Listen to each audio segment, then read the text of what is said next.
Hello ဒန်နီပါရတာရှိပြီစားလို့ကောင်းတဲ့မဲနဲ့လေးချက်ပြသွားမှာပဲဖြစ်ပါတယ်ပထမဆုံးအနေနဲ့မဲသားကိုရေစင်အောင်ဆေးမယ်ဆေးပြီးရင်စား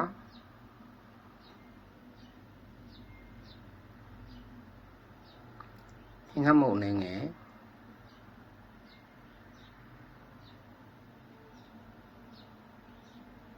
တားမဟုတ်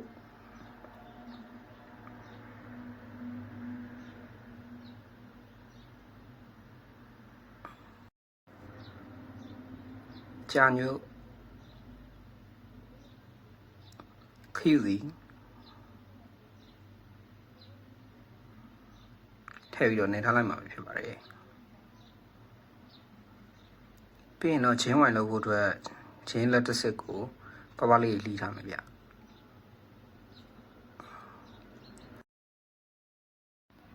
ရလာတဲ့ချင်းကိုမဲသားလေးထည့်ပြီးနှစ်ချက်ဖို့အတွက်ခင်းငိမ့်နေငါးလုံးကိုအစေးထုတ်ပြီးတော့ပပလေးတွေလှီးထားလိုက်မယ်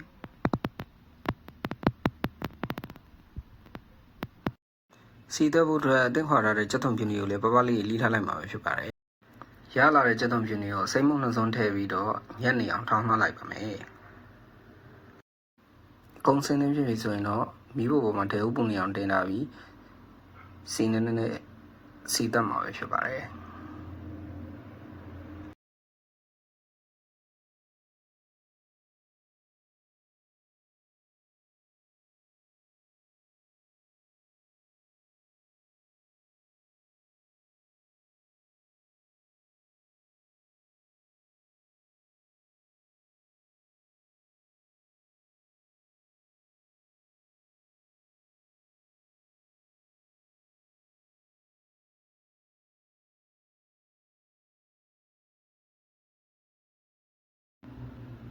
ချက်သွန်ပြင်းလေးစီတက်ထားတာမွေးလာလို့ရှိရင်တော့စနွေးမုံလေးနည်းငယ်ထည့်မှာပဲဖြစ်ပါတယ်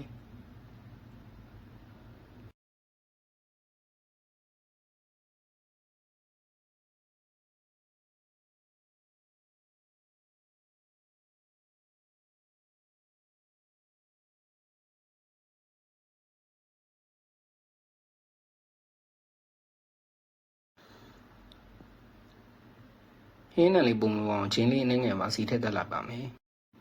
အားလုံးမွေးလိုက်ဆိုရင်တော့အတင်လီတာအခင်းညင်ဒီထည့်လိုက်မှာပဲဖြစ်ပါတယ်ပြီးရင်တော့နှက်ထားတဲ့မဲသားလေးထည့်ပြီးတော့စီတက်ထားလေးနဲ့ခဏလုံးမယ်ဗျနှစ်ချက်လေးချက်မှဖြစ်တဲ့တော့အိုးလေးချိန်နေရပဲဖြစ်ပါတယ်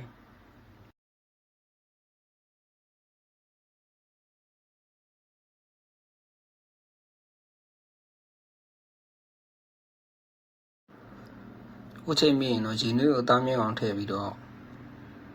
2 နာရီလောက်မီးအေးလေးနဲ့ချက်ထားမှာပဲဖြစ်ပါတယ်